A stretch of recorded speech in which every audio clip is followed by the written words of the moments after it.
Dialogando con el padre Raúl Sánchez, nos volvemos a encontrar, queridos amigos, para seguir desarrollando estos temas de interés, no solamente de apologética católica, sino también de otras realidades que afectan al ser cristiano, al católico, a este mundo. Yo sé que usted ha escuchado ya desde hace un buen tiempo toda esta cuestión del homosexualismo, toda esta cuestión del aborto, todo esto de la ideología de género y todo esto del feminismo recalcitrante. ¿Qué pasa con estos cuatro elementos, con estas cuatro realidades? Homosexualismo, aborto, ideología de género y feminismo recalcitrante. Resulta que, como estamos en un nuevo orden mundial, ya hablar con estas categorías, estos conceptos, es prácticamente uno meterse en un libro de Harry Potter o de El Código Da Vinci, pero es una realidad. Existe algo que se llama el nuevo orden mundial. Y el nuevo orden mundial lo que trata es de hacer toda una reingeniería social para así cambiar los fundamentos, las bases que sostiene toda sociedad.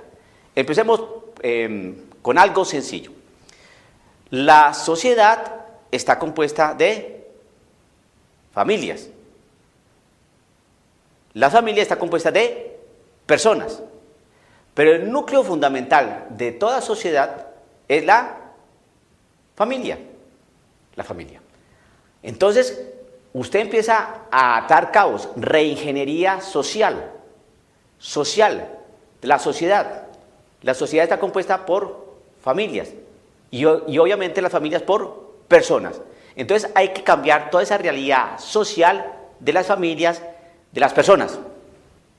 Porque una vez cambiada esa realidad de la sociedad, de las familias, de cada persona a nivel individual, pues entonces vamos a proponer otra manera de entender el mundo, de entender las cosas. Por eso se habla de reingeniería social, vamos a cambiar la sociedad, y para poder cambiar la sociedad, pues tenemos que cambiar a las familias, a las personas que conforman esas familias. Entonces hay que empezar a desdibujar, a ablandar toda la parte antropológica del ser humano. Hay que cambiarle la realidad ontológica al ser humano, ¿no? Y hay que así hacer posible que su realidad moral se desvirtúe, se desvanezca y en consecuencia lógica la realidad de Dios desaparezca. Por eso, cuando se habla de homosexualismo, usted va viendo qué es lo que está buscando la realidad de los lobbies gay. En las novelas aparece un homosexual, en las películas no falta el homosexual. Salí del closet, salí del armario, los escándalos de los homosexuales en la iglesia, toda la agenda gay que está favoreciendo este sacerdote James Martin y amparado por algunas personas muy importantes dentro de la iglesia. Tanto adentro como afuera se está trabajando toda la realidad de la agenda gay, el lobby gay, los encuentros gay, los parades gay. ¿Por qué eso? Hermano, porque donde hay gays no hay familias. Entonces la concepción de papá, mamá e hijos se empieza a desvirtuar. ¿A desvirtuar qué? Lo que aprendimos desde un principio. ¿Qué aprendimos desde un principio? Dejará el hombre a su padre y a su madre, se unirá a su mujer y los dos serán una sola cosa. Creced y multiplicaos. Dejará el hombre a su padre y a su madre y los dos serán una sola carne. Y lo que une Dios no lo separe el hombre. Pues quiere echar al cesto de la basura eso que unió Dios. ¿Qué unió Dios? Hombre y mujer. Por eso dice la Escritura, lo que une Dios no lo separa el hombre. ¿Y qué unió Dios? Hombre y mujer. Entonces ese dato, ¿no?, nos da una base y criterio antropológico, ontológico del ser, ¿no? Hombre y mujer los creó para que den familia. Entonces el nuevo orden mundial quiere sacar y botar el cesto de la basura esa realidad humana que viene de Dios y que no fue abolida por la pena ni por la pena del pecado, como dice la misma Sagrada Escritura. Entonces, usted está viendo, existen los homosexuales, bien, no pueden tener hijos, no pueden dar a luz. El aborto, Obviamente, ¿qué más claro no puede ser? ¿No se ha dado cuenta que en todos los países, en todas las legislaciones, todos los congresos, se está trabajando de manera ingente, laboriosa, incansable, para que se legalice el aborto? A como dé lugar. A como dé lugar. En Perú, en Argentina, en Colombia, en Costa Rica, en todas partes siempre se va y se está trabajando por el aborto. ¿Y basado en qué? En los derechos reproductivos de la mujer. Todo se empieza a trabajar es mirando las minorías, las mujeres mancilladas, la violada, la que el hijo viene mal formado, pobrecitos. Sí, pobrecitas, pero esa no es la salida. La salida es la opción. Existen otros mecanismos, ¿no? Pero ¿por qué el aborto? De alguna manera usted está viendo que la parte homosexual no genera vida. Las mujeres que abortan están evitando que existan hijos. Va viendo en estos dos, inicialmente, que la reingeniería social lo que quiere es cambiar el número de la sociedad, es decir, que exista menos gente. 3. La ideología de género. ¿Qué es eso? La ideología de género afirma que no se nace hombre ni mujer, sino que eso de sexo masculino y sexo femenino, de ser hombre y mujer, es un constructo social, educacional, cultural que se ha venido desarrollando y llevando así a lo largo de muchos años. Que el niño que nació niño, pues le pusieron una ropita azul, y la niñita nació niña, entonces le dieron una ropita rosadita y una muñequita y un carrito, entonces por eso nos condicionan para ser varoncito y mujercita. Pero eso no es así. Tú puedes escoger tu género, tú puedes ser homosexual, puede ser heterosexual, puede ser bisexual, tú puedes ser transgénero, todo lo que tú quieras, trans, lo que quieras, ¿no? Entonces, usted se está dando cuenta que van cambiando ahí la sociedad, la manera de pensar. Y eso es una manera también de disminuir los hijos. Y es una manera de transformar las familias. Los homosexuales entonces se transforman las familias. Antes es papá y mamá e hijos, ahora son dos hombres con hijos, o dos hombres sin hijos, porque no pueden adoptar y obviamente porque no pueden tener hijos. La que aborta, menos hijos también. ¿Y por qué aborta? ¿Porque fue violada? ¿Porque el hijo venía de manera que no era viable, como dicen ahorita los científicos? No, abortó porque se emborrachó y no supo con quién. Fornicación, adulterio, para escalar y posicionarse mejor en la empresa. Algunas mujeres hacen eso. O simplemente porque ya no quiero tener más hijos con mi esposo y ya voy a abortar y punto. ¿Y qué? Se va disminuyendo la familia. Va cambiando la concepción antropológica del ser humano. Va desvirtuándose y cambiando el sentido ontológico del ser humano. Y el último, el feminismo. Existe el feminismo reivindicativo, que es que la mujer obviamente puede reclamar los derechos que por el hecho de ser mujer, persona humana, tiene derecho y los tiene que reclamar. La mujer durante mucho tiempo, muchos siglos, estuvo sometida y se le desconocieron sus derechos. Y yo estoy de acuerdo que la mujer reclame sus derechos y reivindique sus derechos y que en compañía del varón puedan los dos crear una sociedad mancomunada, donde tanto el hombre como la mujer tengan sus derechos y cada uno lo ejerza, cada uno cumpliendo su rol. Pero que es que el feminismo recalcitrante hoy detesta al varón, no quiere nada que ver con el varón, son las que aquellas que gritan y vociferan y tiran estiércoles en las catedrales y se levantan las blusas y muestran todos sus pechos con una serie de consignas y son violentas, groseras, altaneras, porque son fuertes, porque no se van a dejar imponer más por la cultura que impone el varón machista, el patriarcado que nos tuvo sometida. Ya no, nos liberamos. Eso hace que la mujer le tenga odio al varón, tenga una concepción distinta de la familia, tenga una visión distinta sobre la realidad de los hijos, cómo educarlos, etcétera, etcétera. Va viendo usted entonces que el homosexualismo, el aborto, la ideología de género, el feminismo recalcitrante van cambiando toda la epistemología, ¿no? Y todo el cimiento de la familia, de la sociedad. La visión que se puede entender sobre la familia, sobre la sociedad, va variando.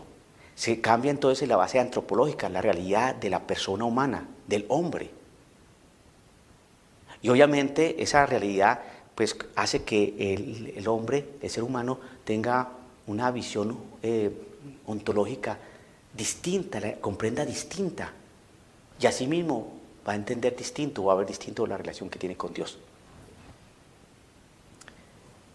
Eso lo trabaja la reingeniería social. Y si usted no se había dado cuenta de eso, es mejor que se empiece a dar cuenta. Porque estas realidades trabajan en bloque.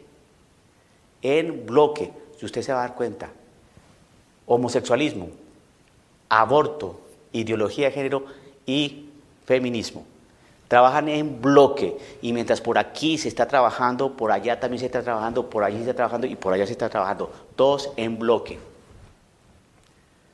En últimas, ¿qué es lo que quieren hacer? Acabar con la iglesia.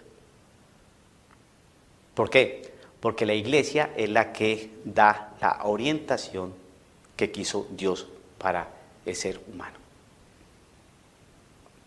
Quite usted a Dios, quite usted la realidad antropológica o dé otra orientación, desvíe usted el sentido ontológico,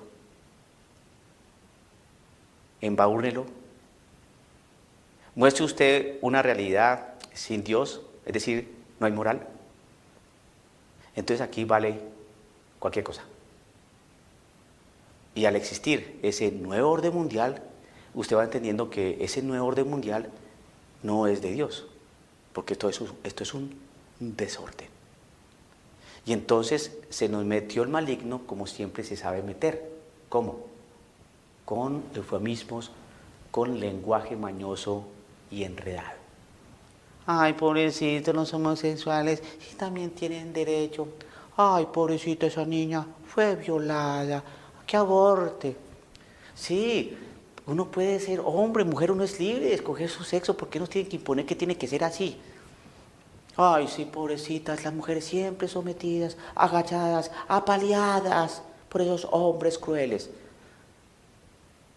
Todo esto puede ser tratado de otra manera. Los homosexuales deben reconocer los derechos, no por ser homosexuales, sino por ser persona humana. Ahí va el primer engaño. Al homosexual hay que reconocerles todos sus derechos, no por ser homosexual, sino por ser persona humana. 2. Los derechos reproductivos de la mujer, eso es una falsedad, porque los derechos reproductivos de la mujer es una manera de decir derecho a matar. Y la muerte nunca puede ser un derecho. El derecho es a la vida, porque todo el mundo tiene derecho a vivir. 3. Ideología de género. No es un constructo social, no, es una realidad de orden natural. Se nace hombre y se nace mujer, no solamente físicamente, sino biológicamente, fisiológicamente, psicológicamente. Existen todas unas realidades que así nos dice, dados por la ciencia, no porque lo diga un curita o porque lo diga la iglesia, no. Es que la ciencia determina, sin ningún tipo de dudas, que se nace hombre o se nace mujer. Y la realidad exterior es solamente una parte, porque hay que analizar la parte cromosomática, la parte glandular, la parte fisiológica, biológica, psicológica. Todo eso lo dice la ciencia y es bien diferente el hombre y la mujer, y no a lo mismo que uno se hace hombre o uno escoge lo que quiere hacer, no, eso es mentira. Y la otra, el feminismo. Hay que reconocer los derechos de la mujer, valorar a la mujer y ubicarla en el estatus que le corresponde como persona humana, como ser humano. Pero que eso de que la mujer quiera aplastar al hombre o tenga como enemigo al hombre, no, eso no viene de Dios.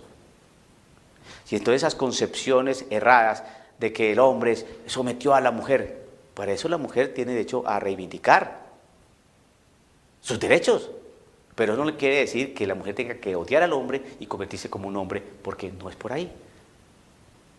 Están cambiando las bases antropológicas.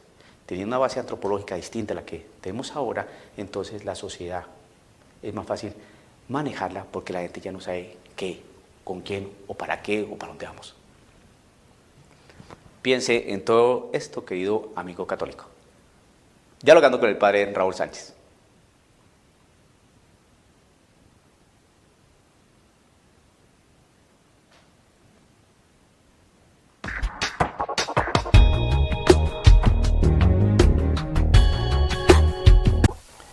Dialogando con el padre Raúl Sánchez. Bueno, el día domingo 13 de septiembre del año 2020 se va a proclamar en la misa el Evangelio según San Mateo capítulo 18, verso 21 al 35. Dice lo siguiente: entonces Pedro se acercó con esta pregunta: Señor, ¿cuántas veces tengo que perdonar las ofensas de mi hermano? ¿Hasta 7 veces? Jesús le contestó: no te digo 7, sino 70 veces 7. Aprendan algo sobre el reino de los cielos. Un rey había decidido arreglar cuentas con sus empleados. Y para empezar, le trajeron a uno que debía 10,000 monedas de oro.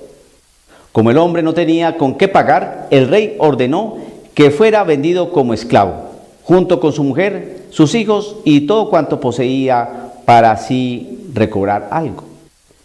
El empleado pues se arrojó a los pies del rey y suplicándole: dame un poco de tiempo y yo te lo pagaré todo. El rey se compadeció y lo dejó libre, mas todavía le perdonó la deuda. Pero apenas salió el empleado de la presencia del rey, se encontró con uno de sus compañeros que le debía 100 monedas, lo agarró del cuello y casi ahogaba gritándole: págame lo que me debes. El compañero se echó a sus pies y le rogaba: dame un poco de tiempo y yo te lo pagaré todo. Pero el otro no aceptó, sino que lo mandó a la cárcel hasta que le pagara toda la deuda. Los compañeros, testigos de esta escena, quedaron muy molestos y fueron a contárselo todo al Señor. Entonces el Señor lo hizo llamar y le dijo: siervo miserable, yo te perdoné toda la deuda cuando me lo suplicaste. ¿No debías también tú tener compasión de tu compañero como yo tuve compasión de ti? Y tanto se enojó el Señor que lo puso en manos de los verdugos hasta que pagara toda la deuda. Y Jesús añadió: lo mismo hará mi Padre Celestial con ustedes, a no ser que cada uno perdone de corazón a su hermano. Palabra del Señor. Bien, quiero iniciar esta explicación de este texto del Evangelio según San Mateo con el último párrafo, que de acuerdo a lo que nos narra aquí la Escritura, pues ese último párrafito que está en el versículo 35 ya no hace parte de la parábola, o ya no hace parte de la analogía, de la comparación que empezó a hacer nuestro Señor Jesucristo cuando dijo: aprendan algo sobre el reino de los cielos. Eso está en el versículo 23 de este capítulo 18 de San Mateo. En el verso 23 dice: aprendan algo sobre el reino de los cielos. Es decir, les voy a contar algo cómo es el reino de los cielos. Les voy a contar algo de cómo funcionan las cosas en el reino de los cielos. Les voy a explicar a qué se parece el reino de los cielos. Y es cuando narra este episodio del hombre que fue perdonado por su Señor, etc. Lo que ya leímos. ¿Cómo termina este texto que no hace que este pasaje en este versículo 35 de este Evangelio según San Mateo capítulo 18 termina con una frase de Jesús? Y Jesús añadió, lo mismo hará mi Padre Celestial con ustedes, a no ser que cada uno perdone de corazón a su hermano. ¿Y qué es lo mismo? ¿Qué es lo que el Padre de Jesús hará de lo mismo? ¿Qué? Y tanto se enojó el Señor que lo puso en manos de los verdugos hasta que pagara toda la deuda. Y Jesús añadió: lo mismo hará mi Padre Celestial con ustedes, a no ser que cada uno no perdone de corazón a su hermano. Es decir, así como el Señor, de esa analogía, de esa comparación, de la narración que el Señor estaba contando, que como se enteró que ese siervo que él tenía no perdonó al amigo una deuda ínfima y no hizo lo que su Señor hizo, que le perdonó la deuda, y además de eso pues no lo hizo esclavo ni le vendió a su mujer ni nada de esas cosas, lo dejó libre y le perdonó la deuda. Y la deuda era de muchísimo dinero en comparación de esas poquitas monedas que le día el amigo a este hombre cruel. Entonces, asimismo, actuará mi Padre Celestial con ustedes, a no ser, hay una salvedad, a no ser, es decir, hay un condicionamiento, a no ser que cada uno perdone de corazón a su hermano. Es decir, si tú perdonas de corazón a tu hermano, el Señor te va a perdonar a ti. Es que por eso cuenta esa historia. Un rey había decidido arreglar cuentas con sus empleados. Llamó a un empleado y lo iba a vender a él como esclavo, su mujer, sus hijos, sus bienes, porque le debía muchísimo dinero. Y llega este hombre y se arrodilla frente a su rey y le dice: perdóname la deuda, mira, dame un tiempo que te lo pagaré todo. El rey sintió compasión de él,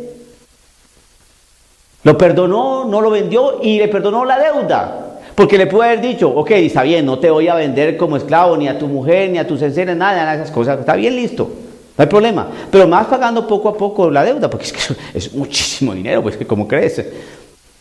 No hizo eso. Le perdonó todo.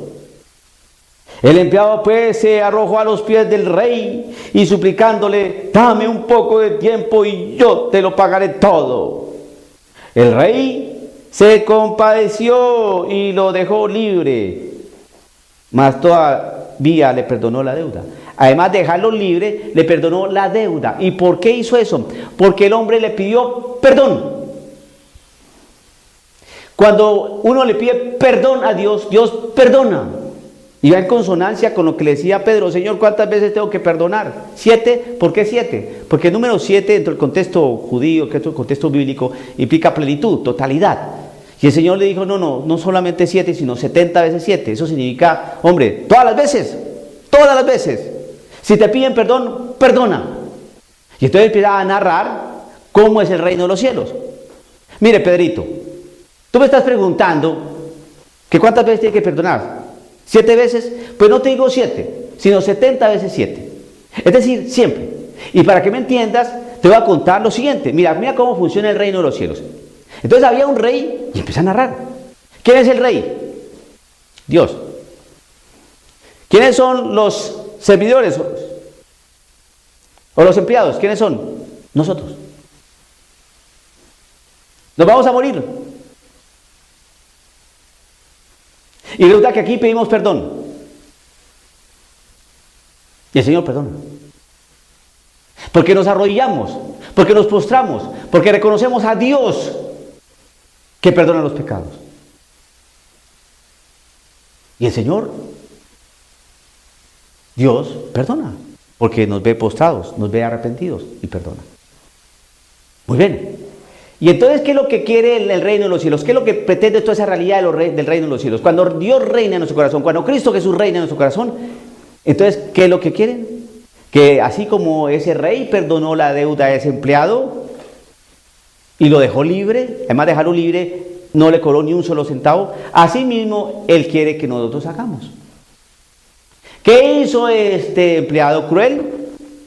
Pues todo lo contrario de lo que hizo el rey con él.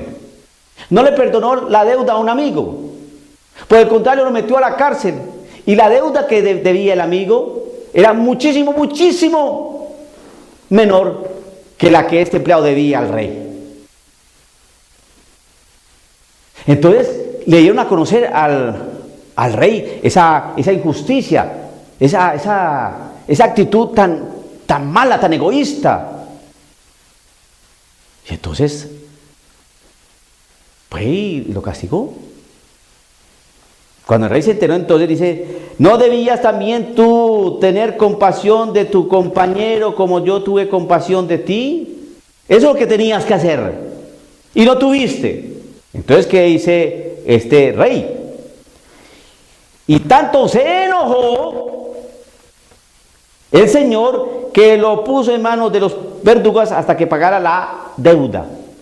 Y llega nuestro Señor Jesucristo, una vez terminada esa narración del rey y de los empleados, Jesús añadió: lo mismo hará mi Padre Celestial con ustedes. ¿Qué? Lo mismo, se va a enojar y nos va a meter a un lugar de castigo hasta que paguemos toda la deuda. Lo mismo hará. Lo mismo hará mi Padre Celestial con ustedes, a no ser que cada uno perdone de corazón a su hermano.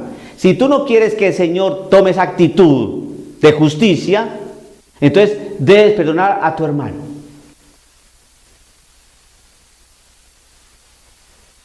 Este texto es bastante fuerte y como estamos en una atmósfera de la misericorditis y el falso evangelio, vamos a mirar si nos toca en esta parte o simplemente nos hablan del perdón. Estoy casi seguro, y usted se va a acordar de mí, querido amigo católico, que con este texto se va a obviar esta última parte, no se va a tocar. ¿Cuál parte? Y Jesús añadió, lo mismo hará mi Padre Celestial con ustedes, a no ser que cada uno perdone de corazón a su hermano. ¿Y qué es lo mismo? Y tanto se enojó el Señor que lo puso en manos de los verdugos y para que pagara toda la deuda. Así mismo, esa parte seguramente la van a obviar, así como obviaron las parábolas que venían en bloque, la del tesoro, la de la perla y de la red. Contaron las dos primeras y la última no, porque la última se habla perfectamente que la red escogía peces de toda clase. Y llegó el momento en que los pescadores iban separando los peces buenos de los peces malos. Y los peces malos los pusieron en canastos y los peces buenos pusieron en canastos y los peces malos los pusieron en lugar para ser quemados. Esa parte olímpicamente, pero olímpicamente, se la comieron los obispos y algunos sacerdotes. ¿Por qué no tocaron esa parte de la parábola? ¿Por qué simplemente, por qué si la del tesoro encontrado en un terreno y la de la perla? ¿Por qué eso? Porque es más fácil hacer la homilía. Cristo es nuestro tesoro, Cristo es la perla, Él es la riqueza nuestra. ¿Y por qué? Y la de la red, ¿por qué no cuentan eso? Pues ya veré. Y tengo que decir estas cosas, así me torne antipático, pero es que es así porque se está engañando al pueblo de Dios. Se está engañando al pueblo de Dios. Es como esos retiros que se inoculó allí la maldad y la gente actúa de buena fe. Actúa de buena fe. Pero están prácticamente sedados, dopados por esos retiros donde te hablan bellezas. Esos retiros de grupos de iglesia, llámese como se llame, pero todos funcionan más o menos lo mismo, unos 3 días enclaustrados, otros 3 días en otros lugares, pero son retiros donde les hablan bellezas, Cristo te ama, Cristo te quiere, Cristo tiene la experiencia, que no sé qué, que sé cuándo. Y lo más importante es que el compromiso, lo que viene después de salir del retiro, el retiro es el Tabor. El encuentro con el Señor, con toda su gloria, todo su esplendor, donde es maravilloso y piensa uno en hacer ahí, poner 3 tiendas, como quería Pedro, porque es estupendo estar allí en el Tabor, es que es maravilloso estar en el Tabor. Pero no nos gusta ir al Calvario. Y entonces en los retiros nos hablan del Tabor, pero nos hablan del camino que conduce al Calvario. Esto que dice aquí, ¿no debías también tú tener compasión de tu compañero? Eso implica esfuerzo, tener compasión del que nos ofende, tener compasión del que nos insulta, tener compasión del que nos maltrata. Eso implica un camino hacia el Calvario porque es una renuncia. El Señor termina diciendo, lo mismo hará mi Padre Celestial con ustedes, a no ser que cada uno perdone de corazón a su hermano. Perdonar de corazón al hermano, eso cuesta, hermano, eso es Calvario, eso es caminar con una cruz, eso es recibir azotes.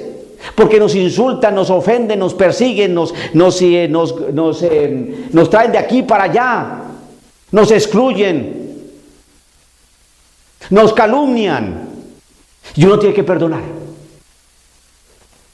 Eso es Calvario, eso es cargar cruz, eso es negarse a sí mismo. Y la cuestión es esta: perdonar de corazón a su hermano, de corazón, perdonar de corazón a su hermano. No es perdonar a medias, de corazón. Y perdonar es un proceso. Y como es un proceso, es un caminar. De cargar cruz, de negarse a sí mismo, de seguir a Cristo Jesús para que vaya sanando y vendando las heridas. Eso cuesta. No, pero personas que solamente les nombran el Tabor, les nombran lo estupendo, que Cristo es maravilloso, que tengo un Cristo de poder y un Cristo de victoria y de colores y aleluya, hermano, qué bonito. Cristo te ama, Cristo te quiere, que reconoce que Cristo no sé qué dice. Y toda la gente se entusiasma y se alboroza y aplauden y cantan. Pero no les dice, sí, hermano, pero saliendo de aquí, por favor, mire lo que le viene. Y entonces deberían tomar todos los textos que implican carga cruz, camino angosto, sacrificio, sangre, vituperio, persecución. Eso deberían hacer un retiro también de eso. Sale la gente toda entusiasmada del retiro, llegan a la casa y encuentran al esposo bigotudo haciéndole mala cara. O al hijo marihuanero que ya le insultó a la mamá. O a la quinceañera atrevida que ya se le pararon los pelos porque no la dejó salir con Felipe, su novio. No. Que prediquen esta partecita. Usted se va a acordar de mí si obvian esa partecita. ¿Cuál partecita? Se la recuerda. Jesús añadió, lo mismo hará mi Padre Celestial con ustedes, a no ser que cada uno perdone de corazón a su hermano. Hermano, si tú no perdonas de corazón a tu hermano, el Señor Jesús, el Padre del cielo, nos lo advirtió. Jesús nos advierte que el Padre de los cielos va a actuar lo mismo que actuó este rey.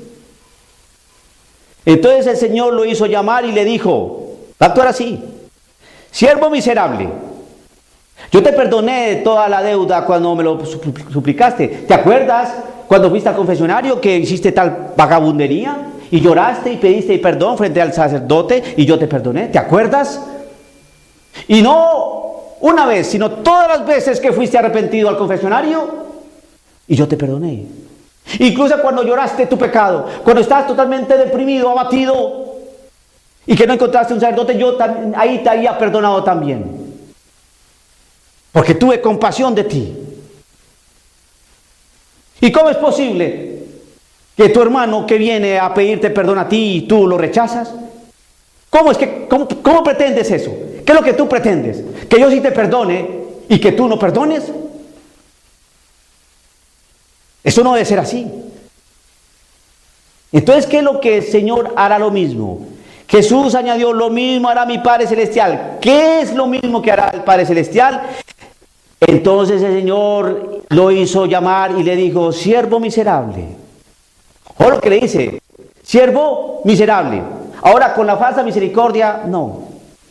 Dios no hace así. Él no dice miserable.